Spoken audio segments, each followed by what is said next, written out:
So yan na guys, natatakam na ako sa aking ginataang munggo with bulad and alugbati.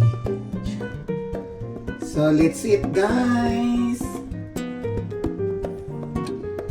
So ito na yung aking ginataang munggo with tuyo or bulad and spinach or alugbati. Diba? Diyos ko guys, mapapa-only rice tayo nito. Sobrang sarap. Iba talaga ang pagkaing Pinoy.